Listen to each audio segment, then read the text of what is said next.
it is Caitlin, and today we are making bedding, primarily for the 1830s, but it is appropriate all the way through my time period, which is the 1860s. We are making sheets, 2 pillows and 2 pillowcases, and a quilt.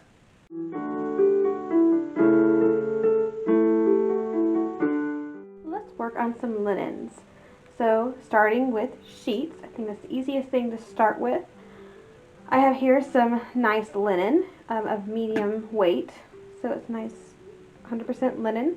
You could also use calico according to Workwoman's Guide. So I'm just over here looking on the Workwoman's Guide. For me, it's page 178. And they have here bedroom linen. So I went with a coarser linen as for family sheets, essentially. And so it does tell you exactly how wide to make them and how long to make them, which is very nice. So I went with single bed instead of double bed because odds are I usually sleep in a cot or a regular bed. It's never a double bed. So we'll go ahead and make single bed this time. And I went with family sheets.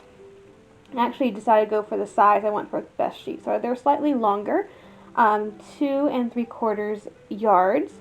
And the width should be about 2.5 yards, which equals about 90 inches, I think, or 87, something like that. Anyway, I had a really hard time finding linen that wide, but I did find some, I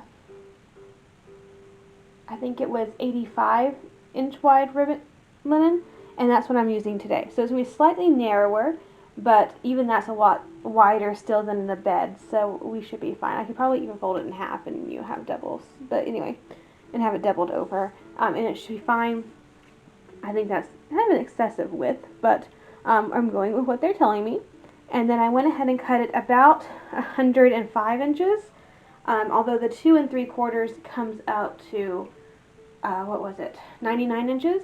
I did want to have a little bit for, of course, a hem, and usually at the top of sheets, at least nowadays, you see more of a hem on the top. So I wanted to accommodate that as well, which is why I cut it 105. I'm going to iron out this linen, at least the top parts, and iron over the hem, and I shall be back. Alright, stitching up the linen. This is the bottom. I think I've decided I'm going to put the initials on the, I guess if you're looking at it, the left-hand bottom side. Found an original on the Met, which I can't post because of copyright issues, but I will, on the screen, put the accession number if you want to go look it up on the Met. And she has her initials, and it looks like it is going to be, it's like further up, but it, based on the weave and how big I know the sheet to be, it looks like it's on the bottom left-hand corner. And she just did her initials, which was Linda Young, L-Y. She also has a T in there, and I don't know if the T was what bedroom it belonged to or what type of sheets they are. But she has a T there. And then she has 10, which is probably the year that it was made. So I just decided to do my initials and the year it's made. And I'm going to actually put 21, because I made this in 2021. But no one's going to say it couldn't have been 1821. And because the sides are selvaged, I don't have to do them. Which means as soon as we do this in the laundry mark, we're done with sheets. We're going to make pillowcases next. After we're going to make pillows first, and then pillowcases. Laundry mark. So I'm getting there. It's taken a while because I'm having to count threads, but I'm getting there.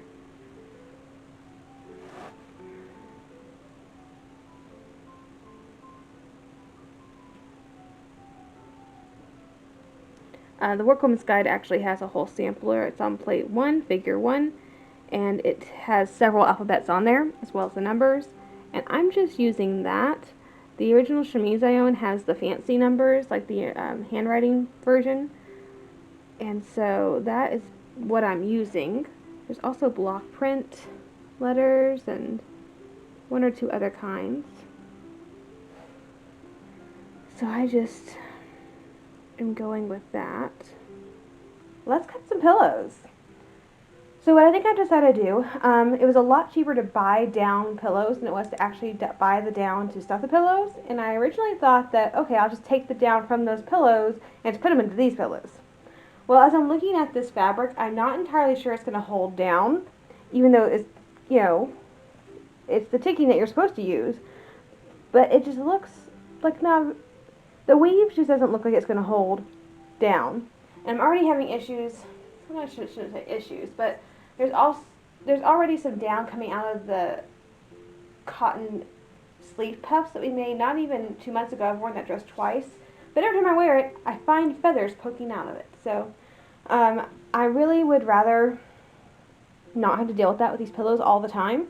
So I think I've decided to take the pillows that I bought, which are 100% cotton. It's just a very, very fine, thick weave, so nothing's coming out of it. So I think I'm going to just take those and cover them with this so that they are covered like pillows, like period pillows, and they're going to work just fine. But I don't have to worry about the feathers poking out of them. So that's what we're going to do. So I basically measured the pillows, and that is what we're going to use as the measurement, I suppose. So let's see. I need it, say, 30 inches long. And this stuff rips really easily, so that's basically what we're doing. And width-wise, I need 20.5 inches. This is factoring in seam allowance and all that. So,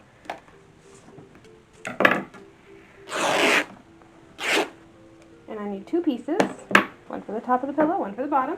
I'm going to put right sides together. And I added about 1/2 inch seam allowance, so that's what I'm going to sew it as.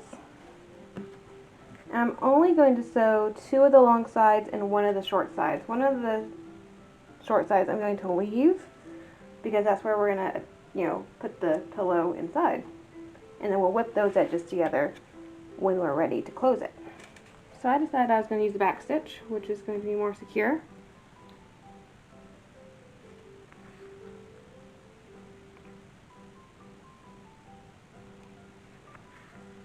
And I'm using the stripe as a guide to kind of keep my stitches even, or at least the seam itself even.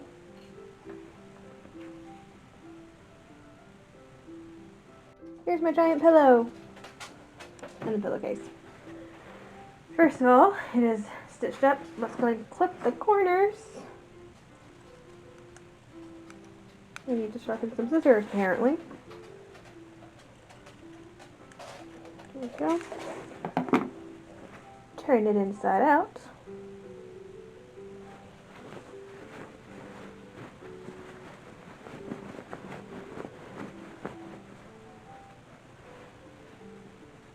Make sure the corners are really well turned out. Okay. Alright, now let's stuff the pillow inside. This should be fun.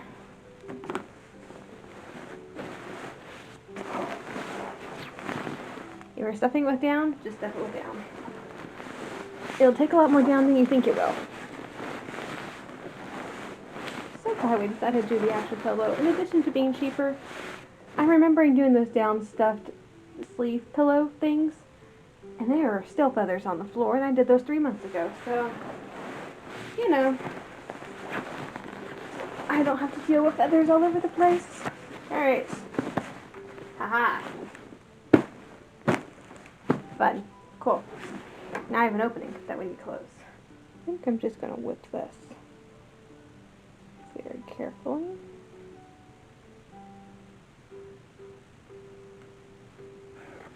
Pillowcases.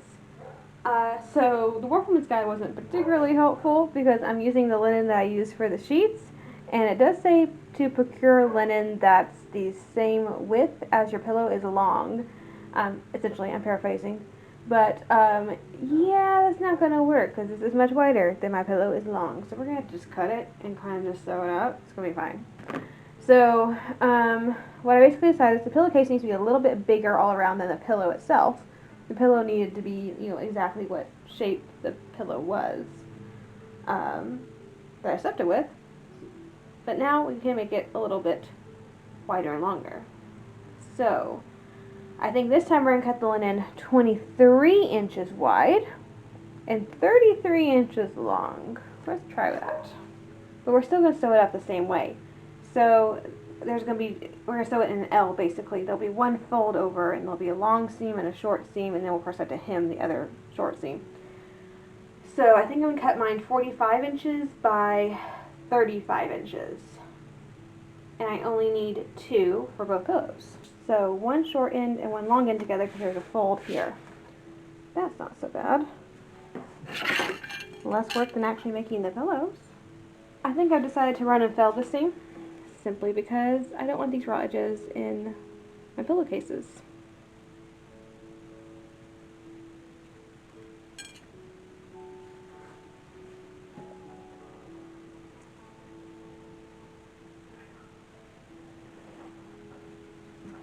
And now we are going to hem it. So this edge here is actually already on the selvage, so I'm not going to fold it over twice. I'm only going to fold it over once. And it said a broad hem, but then it said half a nail deep, and I don't consider that a broad hem. But I suppose they did for a pillowcase. So we're doing a little bit more than that. I eyeballed it. I have no idea what this hem measures. Half a nail will be about a little over an inch, like an eighth of an inch over an inch. 1 1/8 inch. Let's say that. That makes way more sense than the way I said it at first. So yes, 1 1/8 inch. This is probably a little bit more than that. Putting on ties. The last step for the pillowcases. So I already have one side done. I'm just going to match up ties on the other side.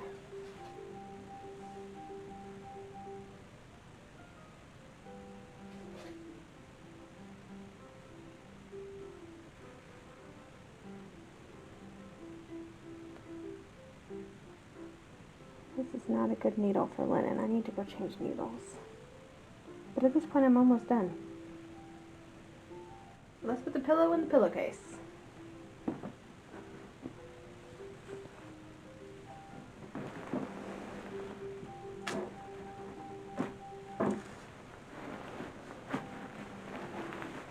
It did turn out quite big, but that's fine. We're going to tie it shut so the pillow doesn't find its way out.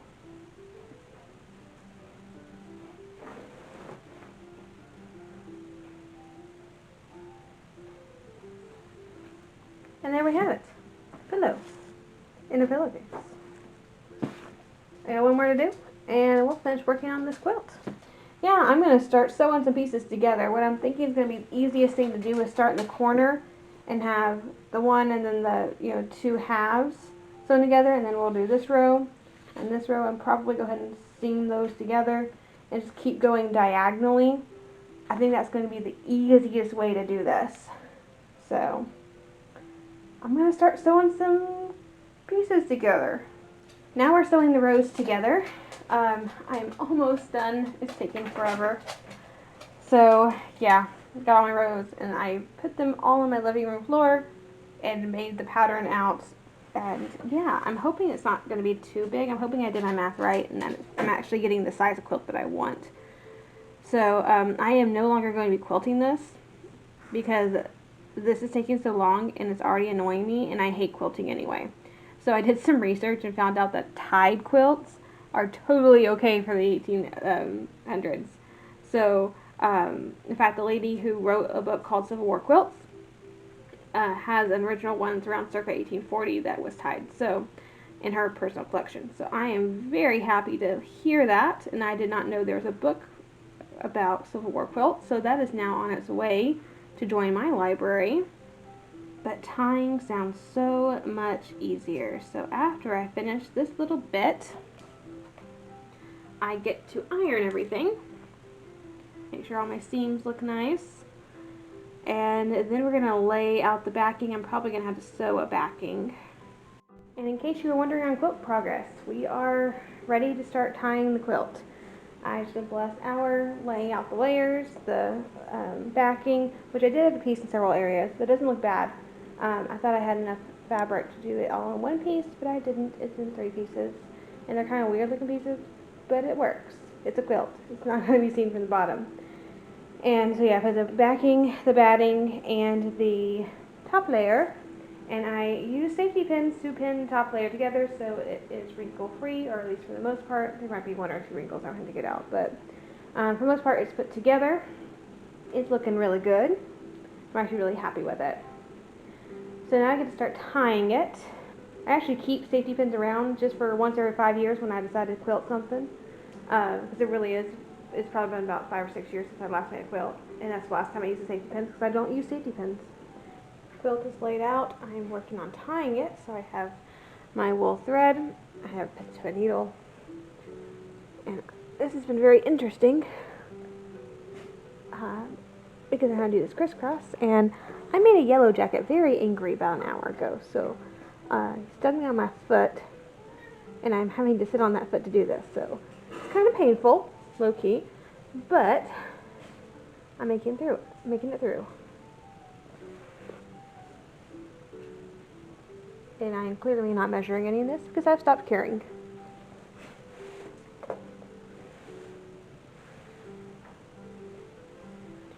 But I've decided I'm going to do it, of course, on every corner, and then also in the middle, and then between the corners. So that's basically the pattern, if you want to call it that. And I've been doing it in rows of 5. So I'll stitch 5 rows across, cut the 5 rows, tie them, and then cut them down really short, and then do 5 more rows. That helps me feel like I'm actually accomplishing something. What I'm going to do now is cut them in the middle, tie them off with a square knot. I should have been doing a 3 knot, I think. Basically something that's fairly secure.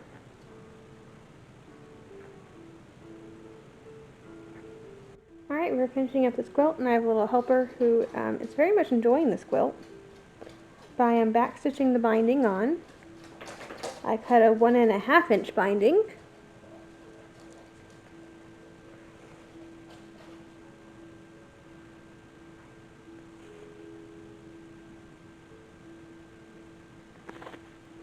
Now I turn the binding over to the other side. So there's the front side now, and there's the back side. We're just going to whip the binding to the back side of the quilt.